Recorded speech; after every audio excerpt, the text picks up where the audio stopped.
These are the two teams nobody's going to want to have to face, as they could genuinely shape up the playoff picture as we know it. And first up, I've got the Golden State Warriors. Golden State has unlocked a formula that nobody has been able to solve. Since introducing their new starting five, Curry, Podziemski, Moody, Butler and Green, they've been undefeated, going a perfect 12-0. Their latest win, with major playoff implications on the line, was another statement performance, but this time it felt different. Facing off against the rival Memphis Grizzlies in a high-stakes matchup, the Warriors did not just meet expectations, they blew right past them. The big three all stepped up, and if this is the version of Golden State we're going to see in the playoffs, I would have absolutely no issues putting them amongst the best teams in this league. This was one of the best team performances I've personally seen all season long, and that is not an exaggeration. Everyone who stepped on the court for Golden State contributed at a high level as they took care of the ball and made play after play. And then there was Steph. Curry was simply unreal, dropping 52 points,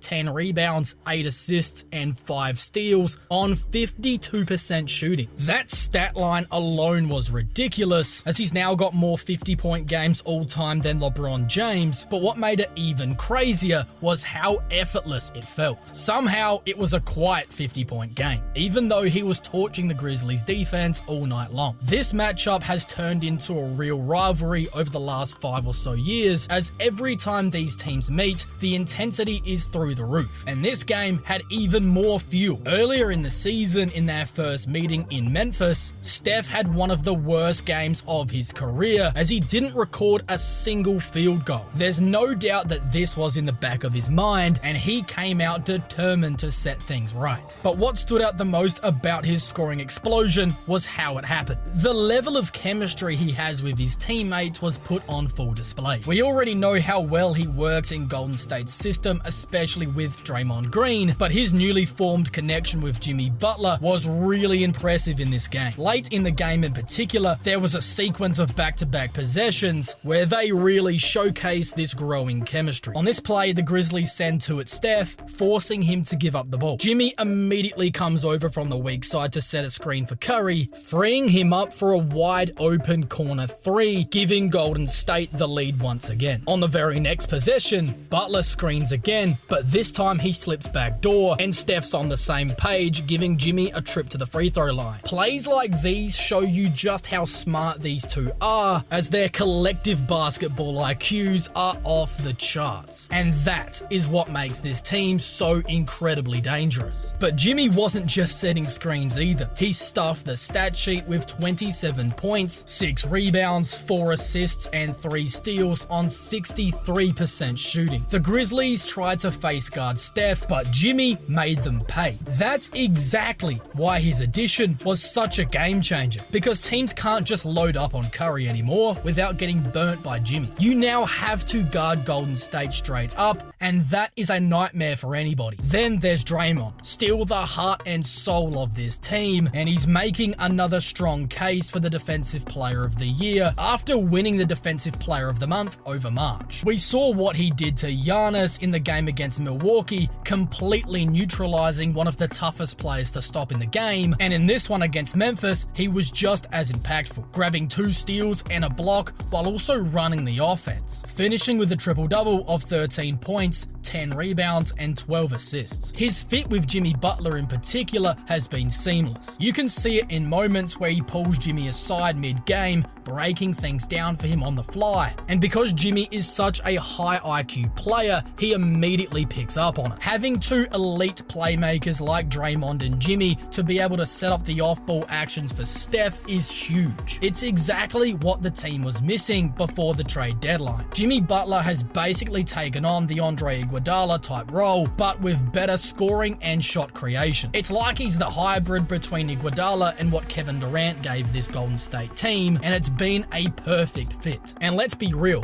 the results speak for themselves. This team hasn't lost a game since the change in the starting five, and personally, I would not be surprised if we see a repeat of what happened with the Dallas Mavericks last season, where their trade deadline moves clicked instantly as well, which allowed them to steamroll right the way through the West playoffs straight to the finals. Because right now, Golden State looks like one of the most, if not the most dangerous team in the league. Now let's look at the second most dangerous team coming into the playoffs, and it's the Minnesota Timberwolves. After pulling off a huge win in what might have been the game of the season, the Minnesota Timberwolves aren't just a playoff threat. They might be the most dangerous team in the Western Conference on any given night. Defensively, they're as tough as it gets, and now that they're finally figuring out their offensive system with Julius Randle, they have the firepower on both ends to go toe-to-toe with anybody in this league. And for me, there are four main reasons why Minnesota can absolutely win the championship this season. Let's start with the obvious, Anthony Edwards. A game like this is exactly why he's so key to their title hopes. Through the first 3 quarters of action, he had just 10 points on 25% shooting, but by the time the game ended, he finished with 34 points, 10 rebounds, 8 assists, and a steal on 48% shooting, completely dominating the game down the stretch. He's not just a big-time shot maker, he's a big-time shot taker. Not afraid of the moment, and he was able to put this team on his back once again. Sure, he did have a couple of questionable decisions and costly turnovers, but when it mattered the most, he delivered. In the fourth quarter and in both overtimes, he fought through double teams every time down and made the right reads, stepping up when the team absolutely needed him to. One of the biggest knocks on Ant has been his reluctance to pass the ball in a clutch time situation, but in this game, he showed growth. He passed up not 1, but 2 potential game-winning shots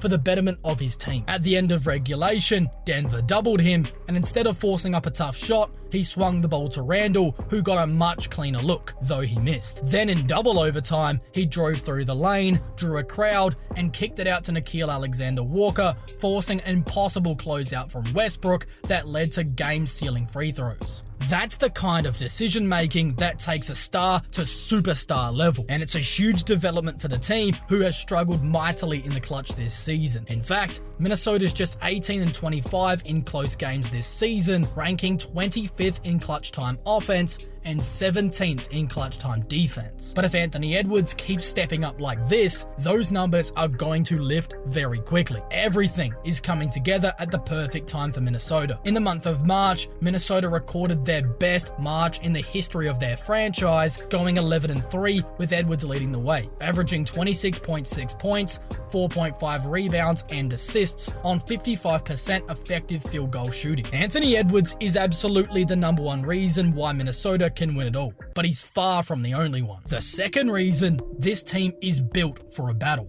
There are tough teams in the league, and there are fake tough teams. Minnesota, they are the real deal. They don't just talk a big game, they back it up also. Just look at this win over Denver. Down 16 in the first quarter, and they didn't flinch. By the end of the same period, they'd already cut it to 6. And now, they've won 6 straight games against Denver. A huge statement, especially coming in Denver's own building. This team has a relentless mentality, as they've pulled off massive comebacks this season, like their early season win over Houston, where they erased a massive deficit, or their incredible fourth quarter comeback against OKC, where they were down 20 points to start the fourth. No lead is safe against them, and if you give them a sliver of a chance, they're going to take it. And that is another reason why they are so incredibly dangerous. The third reason why the Wolves are legit contenders is their deep bench. Their bench depth has been tested all season long due to injuries, but yet they just keep finding ways to win. One of their biggest surprises has been Jalen Clark, who stepped up as a strong perimeter defender while knocking down 44% from deep, giving them another trusted weapon off the bench. But the real difference makers off the bench, Dante DiVincenzo, an underrated defender and hustler who spaces the floor and makes smart plays. Naz Reid, a walking mismatch, a guy who's already proven that he can hold his own against Nikola Jokic, and offensively, he can get you buckets in any way. play, catch and shoot,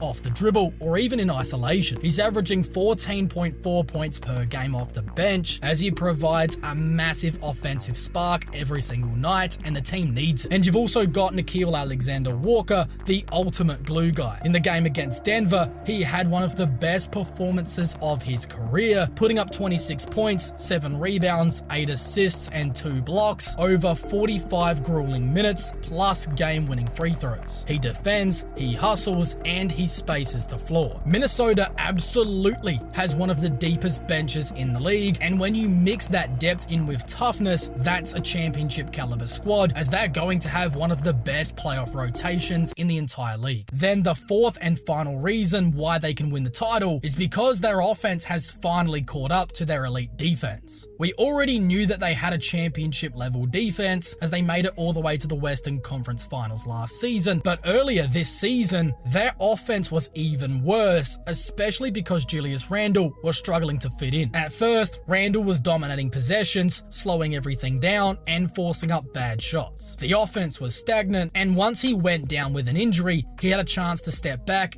watch, and adjust. As since he's returned, he's completely changed his approach, playing within the team's system instead of trying to be the system. He's attacking with a purpose, collapsing defenses, and making smart passes. He's moving the ball faster, and the entire offense is flowing much better. Instead of heavy isolation basketball, guys are cutting, relocating, and playing off of each other. And the numbers absolutely prove it. In March, Minnesota ranked 5th in offensive rating, putting up 121.6 points per game, while they also ranked 4th for defense, holding teams to just 110.3 points per game. A top 5 offense and defense, that is absolutely championship level basketball. With Minnesota's statement win over Denver, they are now in a great position heading into the playoffs. Right now, they're tied for the 6th seed with Memphis, but if you look at their schedule, they have a real shot of securing a top 6 seed, outright avoiding the play-in tournament. Their remaining games include Brooklyn twice, plus matchups against Philadelphia, Utah, Memphis, and Milwaukee. As compared to other teams fighting for the same positions, the Wolves arguably have the easiest schedule. That